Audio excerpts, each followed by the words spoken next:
Olá, tudo bom? Vamos começar aqui hoje mais um podcast. Hoje o nosso tema é mediunidade. Eu sou o Fabiano. Tatiana. A gente está dando seguimento a esse projeto, onde a gente aborda assuntos da espiritualidade. Né? E como eu já disse antes, o nosso tema hoje é mediunidade. Né, Tati? O que tu teria a dizer a respeito da mediunidade? O que temos a dizer, meu amor? O que temos a dizer? Na verdade, o assunto é para abordar um pouquinho, né, a questão da mediunidade, o quanto é um tema ainda polêmico, né? As pessoas têm um pouco de restrição, alguns acham que é um dom, outros acham que é um castigo, né? Então, claro. Vamos bater um papinho aí, né, para trazer um pouco sobre as nossas percepções, um pouco da nossa experiência. Exato, perfeito, muito bom. Certo? Certo. Então, fala um pouquinho de ti, qual é o teu ponto de vista em relação à mediunidade, como foi a tua caminhada, o teu despertar espiritual. Eu acho a mediunidade um fenômeno bastante interessante, porque ele é complexo.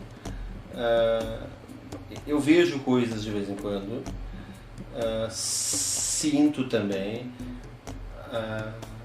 Às vezes a gente está bem, a gente está normal, daqui a pouco sente alguma emoção que não é da gente, claramente não é da gente, e a gente acredita que é da gente. Né? Aí abre uma porta para o tema do nosso programa passado, que era obsessão.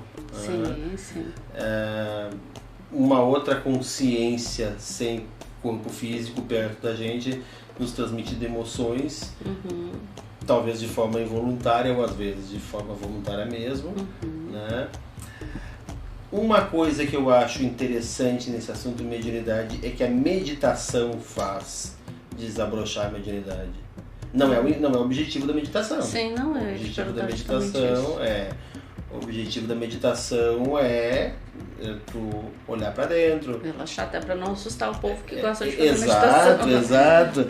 Mas também não sei dizer se todo mundo aflora a mediunidade com meditação. Eu ia mesmo te comentar isso, se isso não foi um processo teu, talvez pelas tuas vivências, né? Tua experiência e até a tua mediunidade, que provavelmente estava já aflorada e de alguma forma a meditação conseguiu fazer com que tu olhasse para isso com outro olhar e te organizasse, né? Pode ser, mas é que a meditação ela te sensibiliza, né? Então tu fica mais sensível, tu começa a prestar atenção em impulsos que não são físicos, né? Por exemplo, durante uma meditação tu consegue ver o futuro, ou sentir o futuro, porque esse ver, pelo menos a minha experiência é assim, esse ver não é com os olhos, é um sentir. É um sentir tão profundo que a imagem se faz, mas ela se faz na mente, não é na frente dos olhos. Pelo menos a minha experiência é essa. Sim. Eu não sei não sei que tipo de mediunidade que tu tem. Eu sei que tu dá passagem e tu é sensitivo, é isso? Isso. Enxerga também? Na verdade, não se formam imagens, né? São percepções que, de alguma forma, vem a conjuntura da imagem, né? Até se abre passagens de vidas passadas, né? Claro. E alguns seres que se manifestam, né? Até mesmo em atendimentos. Mas é mais o sentir. É o sentir. Que para mim é a percepção mediúnica que traz mais clareza, né? E vamos dizer uma manifestação mais verdadeira, porque o que acontece, né? Pela minha experiência, óbvio que eu posso estar errada, né? Mas o que eu percebo? Quando a pessoa só vê, a mente produz muita emoção, né? Então ela passa a não perceber se aquela imagem, por exemplo, de um suposto mentor que se manifesta, que pode ser um espírito zombeteiro, um espírito enganador, né? E o sentir tu já sente a energia, né? Tanto que vários trabalhos mediúnicos se manifesta, às vezes o médium que visualiza a imagem, ele diz, mas é tão bonito, né? E aí com o sensitivo, não, olha, tá... Há uma armadilha ali. Há uma armadilha ali, não é um mentor, não é um ser de luz, ele é um espírito enganador. Tu acha que é possível, quando eu vejo alguma coisa, eu estou sendo manipulado, porque eu vejo e sinto? Uma vez, até já te contei isso, mas vou repetir aqui para quem está nos escutando, eu vi perto de uma pessoa, uma entidade, e a gente estava conversando sobre isso, e eu disse, não, tu tem contigo um preto velho. Mas me ficou uma sensação que não era um preto velho. Aí, inclusive, a pessoa essa confirmou que eu fiz uma cara de quem fiquei olhando, né? Mas ainda digo, não, mas isso daí não é um preto velho, isso daí é um Exu, era o Zé Pilintra, né? E aí, eu primeiro senti. Sim. Depois eu vi, aí ele tirava o chapeuzinho, né? Pra quem não sabe, o Zé Pilintra é o Exu malandro, né? Tirava o chapeuzinho e fazia uma reverência pro lado dessa pessoa. E eu senti que ele protegia ela. Alguma ligação ela tinha com essa entidade, né? Existem pessoas que só enxergam e não sentem? Sim, sim. Tem vários sentidos mediúnico, né? Tem o que escuta, o que só enxerga, o que sente, aquele que psicografa. Agora não me recordo mais, mas tem várias manifestações, né? Tipos de mediunidade. Inclusive há também, que é um caso que a gente conversou hoje, a questão da mediunidade que não se desenvolve, né? Onde acaba a mediunidade, as antenas mediúnicas, claro que não existem as antenas, é só uma forma metafórica de falar, mas elas não desenvolvem, ela acaba entrando, né? Recolhendo e onde o médium acaba desenvolvendo muitas vezes doenças emocionais e psíquicas, né? E a própria esquizofrenia é a doença chamada doença do médium. Da mediunidade. Eu mesmo, quando eu me forcei a trabalhar, né? Eu estava num processo muito forte de auto-obsessão e depressão, que eu até falei no outro podcast.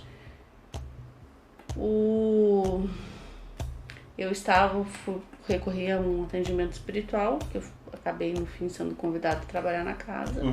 Eu estava passando por um processo de síndrome mediúnica, que era uma síndrome do médium que já estava em processo de adoecimento, né? Então eu não tinha eu não tinha vontade de não viver, mas era um processo de depressão. Não tinha vontade de levantar da cama, eu levantava forçada pelas obrigações, né, de mãe, de profissional, estava me arrastando. Então, no atendimento mediúnico, trouxeram para mim que eu estava passando um processo de síndrome mediúnica, que isso desencadeava a minha baixa imunidade espiritual, acabava se aproximando de energias externas, obsessores, auto-obsessão, então todas aquelas cacas que a gente sabe que existem, né? Então, a mediunidade, assim, que a gente está conversando, ela não é nem uma bênção, ela não é nem um castigo, ela é um processo natural de todo ser humano. Todo ser humano tem, né? Alguns mais desenvolvidos, outros não, até porque depende muito da crença da pessoa, pessoas que não acreditam, que mesmo aqueles que não acreditam, que tem uma intuição forte, né? Por aí, não sei mais o que a gente pode conversar sobre isso, porque podem surgir também bastante dúvidas. Claro, essa é a ideia do bate-papo, né? Exato. As pessoas também nos procurarem para questionar, os próprios comentários, para querer ali, saber né? um pouco mais sobre o assunto, né? Claro. Porque isso instiga também a gente a esmiuçar e trazer mais esclarecimento para a pessoa, né? Claro. E também a questão da mediunidade, a pessoa não ficar com medo, né? Que a gente até abordou um pouquinho no outro podcast. É uma coisa natural, nós todos somos espíritos encarnados, então a gente passa pelo mesmo processo, né? É tentar baixar um pouco a barreira do medo, né? E ter um pouco mais de conhecimento, porque o conhecimento abre a nossa mente para que a gente perceba que não tem nada de errado, né? Que não tem fantasmas nos assombrando, né? E sim, talvez espíritos que estejam precisando de luz, né? De acolhimento, isso a gente faz dentro do nosso próprio trabalho, né? Acolher esses espíritos, porque também são espíritos que precisam de amor, de compaixão, né? Mesmo aqueles que são supostos obsessores e que as pessoas às vezes até julgam e criticam, mas dando um pouquinho assim, pra, talvez trazer um pouco mais de percepção das pessoas para entenderem que todos nós somos espíritos, né? Que estamos encarnados, outros não encarnados, e que não existe vítimas, né? Todos nós estamos no mesmo processo evolutivo. E muitas vezes a gente faz o processo inverso em relação ao espírito desencarnado, que é a gente obsediar o desencarnado, né? Sim. A gente estava até falando do livro dos médios do Allan Kardec, né? Tem lá uma sessão lá onde lembra disso? Boa abordagem agora. Sim, porque o que acontece, às vezes uma pessoa muito querida desencarna, né? E ao invés da gente deixar ela fazer a passagem dela, a gente fica ali atordoada pelas lembranças, o que é um processo muito natural. A gente fica com saudade, né? Mas até que ponto a gente não aprende a lidar com essas emoções? A gente não quer falar de morte, mas é a coisa mais certa da vida da gente. É a coisa mais certa. Né? Então, por que não conversar? Por que não estudar? Tu não precisa vivenciar isso, né? Porque tem pessoas que elas vão do extremo, né? Elas vão da negação, e aqueles que acreditam tão fielmente que vivem aquilo intensamente não vivem outras coisas. Sim. Né? Então, precisa ter um equilíbrio. Há um certo fanatismo em algumas posturas religiosas e espirituais. Sim, em todas as searas, né? Em todas. Não tem... Porque isso é do ser humano, é do ego, né? É do ego, não é da prática em si, né? Tu sabe que o budismo é uma religião que aborda muito o preparo para morrer. Na verdade, o budista, ele se prepara para morrer o tempo inteiro. O praticante e o monge, enfim. Porque ele considera que é necessário uma lucidez muito grande para se passar esse processo de pós-morte. Né? Quanto mais a gente tem a mente cheia de pensamentos ao longo da vida, mais a gente vai ser atormentado depois da morte. E quanto mais lucidez tu gera com meditação, e aí o sentido da meditação é esse, não é mediunidade. Sim, né? ótimo, vou trazer isso. Mas acontece. Sim. Mas quanto mais tu gera lucidez ao longo da vida com meditação e práticas espirituais, mais tu vai ter lucidez para atravessar esse período pós-morte, né? Sim. E é um grande treino, para a morte no budismo. Todo o budismo é em cima do treino para morrer, para se manter lúcido na hora da morte. Inclusive tem uma prática budista... Tá, agora me veio uma coisa bem... Não sei se faz sentido, mas será que é para se preparar para a morte ou é para aprender realmente a viver? Né? O viver um dia de cada vez, sem atropelar os pensamentos, porque a gente está sempre vivendo no futuro ou no passado, né? Isso, claro. Então, a forma deles se manterem no presente é viver o hoje, né? Sabendo que eu tenho que me preparar hoje para um momento que um dia vai acontecer. Vai acontecer. Não sei se faz sentido. Faz sentido, até porque o centro da prática budista é se manter no momento presente, né, no aqui e agora. Até porque não há outro momento para viver. Olha que loucura. Só há o aqui. O agora? Quando a gente está no futuro, a gente está maluco. E quando a gente está no passado também. Só há o agora. Só há agora. A vida é uma eterna agora. Né? Mas, de certa forma, é muito comum entre a cultura budista ali, histórias de mestres que sentam para meditar e morrem, né? Por quê? Porque eles já sentaram para morrer, né? Tem práticas de morte no budismo, tem a prática do, se eu não me engano, é o Po, que é um treinamento que os mestres ensinam para tu conseguir abandonar o teu corpo e ir direto para uma outra vida. Tem uma prática que é assim, ó, que tu, quando tu estiver morrendo, e tu estiver lúcido, o que é difícil pra gente, né? Pra gente seres meros mortais, mas tu tá morrendo lúcido, aí tu imagina uma luz prateada saindo da tua cabeça e entrando no coração do Buda Amitabha. O que acontece? Tu tá projetando tua consciência para renascer numa terra pura. A terra pura são as colônias espirituais que os espíritas falam, né? Tu tá projetando tua consciência para renascer numa colônia espiritual protegida por esse Buda aí, né? Mas degringolou, a gente tá falando de mediunidade e acabou. Não, mas eu acho que tudo é tudo, né? Eu acho que faz total sentido. Sim. É porque o assunto é abordar a espiritualidade, mas a gente vai não numa linha, num sentido linear, mas sim num sentido mais abrangente. Claro. Até para trazer para as pessoas que a mediunidade é algo natural, é um processo natural, mas que o único caminho é o conhecimento para aprender a se desenvolver, né? Outra questão também que a gente vinha conversando, eu sou médium, eu preciso trabalhar numa casa espírita. Nem todos os médios são médiuns trabalhadores.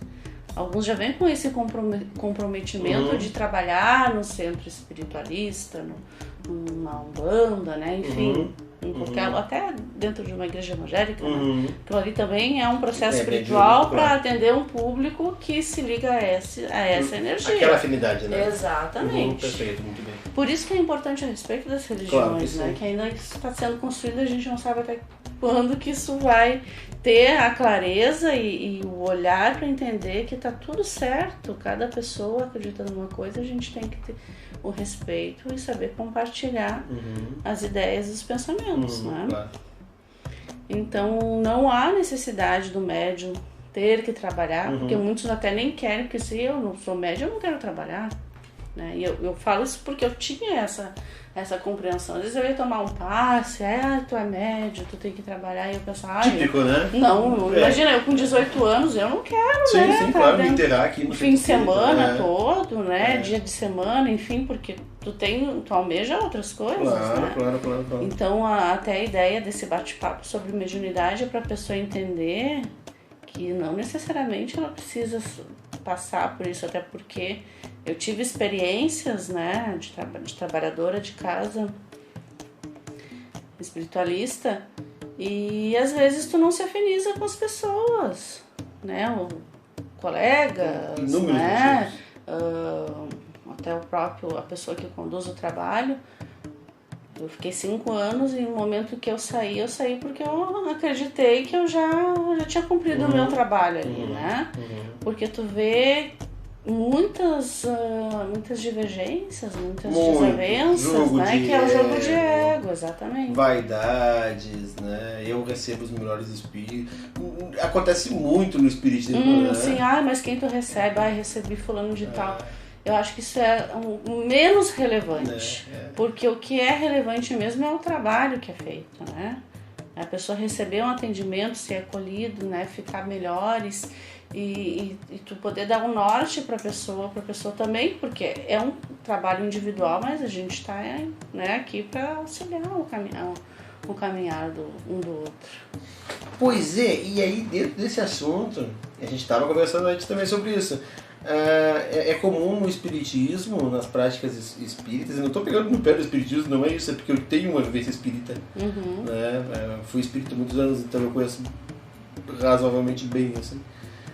É comum nas práticas mediúnicas do espiritismo, então, a manifestação dos supostos obsessores, e depois há uma pessoa lá dentro responsável por doutrinar esse obsessor, né? O que dentro da crença espírita é um processo que leva, eles mesmos dizem, vidas inteiras, encarnações inteiras. Tu vai doutrinar ele ali, ele vai se convencer um pouquinho, mas vai continuar teimoso, daí ele vai, né? E ao longo de, 5 anos conversando com esse espírito, talvez ele, né? Ele vá. E aí eu vejo aqui com as práticas que tu constrói, a coisa é mais radical. Tu pega o cara e a equipe espiritual que te acompanha pega o espírito teimoso e leva ele meio que... E trabalha com ele de uma forma mais intensa, que ele se conscientiza de forma mais rápida, né? E isso pra mim foi interessante, foi novidade. E eu achava que tu tinha que ficar desdobrando o espírito durante anos, né? Não sei como é que funciona isso? Tu tá realmente criando um novo nível de consciência nele? que é um trabalho diferente, né? O que eu costumo dizer? Tá errado, tá certo, não existe certo ou errado, né? Se tu foi num centro espírita e tu ficou lá 5 anos, aquele é o teu processo. Claro. Foi naquele lugar que tu precisava ir, ficar uns 5 anos indo lá, porque não era só o obsessor que estava sendo trabalhado, era a pessoa. Claro. Né? A pessoa também precisava ir lá, assistir palestra, evoluir, expandir a sua consciência. Né? Então vou chamar de mérito para ficar um pouco mais claro, é o mérito da pessoa. Mérito. Eu fui num lugar, no mesmo dia fui atendida, fiquei me sentindo muito bem, nunca mais senti aquilo. Ok, é o mérito da pessoa. Talvez a pessoa ao longo da sua vida construiu uma consciência, né, e conseguiu se blindar e receber um atendimento mais imediato, né? Quem sou eu aqui para julgar, né? Claro. Mas cada trabalho é um trabalho. Eu acho que cada trabalho é importante, né? Porque a gente costuma dizer que o obsessor é o malvado. Quem disse isso? Quem somos nós para julgar? Muitos atendimentos não é o obsessor. Tá certo, o obsessor tá preso numa situação lá, que se sentiu ofendido, sei lá, né? Em inúmeras situações. Mas, como eu falei antes, ninguém é vítima, né? Se a gente tá encarnando aqui é porque a gente ainda tem coisa para resgatar. A gente tá nessa densidade. A gente tá nesse processo de vir para cá, de se melhorar, né? De resgatar e ampliar a nossa consciência. Aí volto a falar, isso não pode ser olhado como um castigo. É uma oportunidade. Não necessariamente se precisa trabalhar. Eu acho interessante essa tua colocação. Não necessariamente o médium precisa trabalhar. Não. Interessante essa colocação. A pessoa pode ser médium, ela se desenvolver dentro da disciplina, ela faz leitura, ela busca o conhecimento. Mas mediunidade tem que ter doação. Mas tu pode ser um farmacêutico e atender bem as pessoas do teu trabalho. E ali tu tá doando. Tu tá doando energia, tu tá dando amor, tá servindo tu serve cafezinho dentro de uma empresa. Agora eu acho que já nem tem muito mais essa função das empresas. Das máquinas de café. Tudo muito automatizado, mas enfim, um exemplo, né? Tu fez o café, tu botou energia naquele café, tu serviu com amor a pessoa. Isso é tu trabalhar com amor. Tu não precisa estar lá recebendo o espírito e levando o espírito para as colônias espirituais, né? É tu dedicar o teu tempo de doação de amor, de energia com qualquer coisa que tu faz durante o teu dia. E ter a disciplina de conhecimento, de entender aquilo que está se passando contigo, né? E também agora me foge a palavra para explicar. Mas eu sou médium. E achar que isso é algo maravilhoso e quase que um espetáculo, né? Isso é muito comum. Isso é muito comum. No meio espiritualista de forma geral. É muito comum. Aí é um espetáculo. Eu peguei um caboclo muito forte, muito furioso. Agora vocês vão ter que ficar horas com ele lá doutrinando. Eu acho isso totalmente desnecessário e desgasta energia, né? Vou dizer uma coisa assim, até um conselho para quem é médium, trabalha em casa espírita, disciplina. Recebeu energia, a gente mesmo também tem essa coisa do vou doutrinar essa energia, vou acolher essa energia com amor e encaminhar com compaixão, olhar para ele como um ser também em desenvolvimento. Interessante. Eu estava pensando aqui antes, e até me esqueci de falar uma coisa bem engraçada até. Na série de filmes do Harry Potter. Eu vi 23 e 23. Na série de filmes do Harry Potter, acho que os novos, não os antigos, os novos, esses dos Animais Fantásticos e tal. Eles falam, e nos livros antigos, a J.K. Rowling fala também, se eu não me engano é Sinistro o nome do negócio, que é tipo os bruxos lá, dos personagens que são bruxos. Se quando ele é criança ele reprime o poder de ser bruxo, ele vai desenvolver o sinistro que eles chamam, né? Que seria uma espécie de mediunidade reprimida. Né?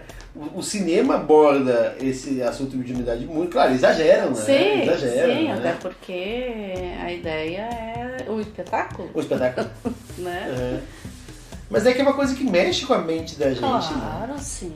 Mas aí é o convite que eu faço, é a disciplina, né? Para tornar o trabalho mais leve, a gente dá a facilidade do trabalho, né? Não precisa. É desnecessário. Legal, bem legal esse assunto, mediunidade. E é um assunto que dá pano pra manga, né? Sim, vê que antes a gente tava pensando, mas o que a gente vai falar? A gente vai falar, mas né? Tem muita coisa, né? Tem muita coisa, com certeza. Então, acho que a gente pode encerrar por aqui, até pra não ficar muito extenso, né? Perfeito, claro. A gente pede pro pessoal curtir, compartilhar, se inscreve no canal pra que a gente possa ampliar. E se não gostou, pode discutir também. É importante, até se não concordou também. E debata. Para que a gente possa debater aí as opiniões de vocês. Exatamente, isso é muito importante. Tá. Gratidão, um abraço, povo. Até o próximo podcast. Até mais. Esperitando com você.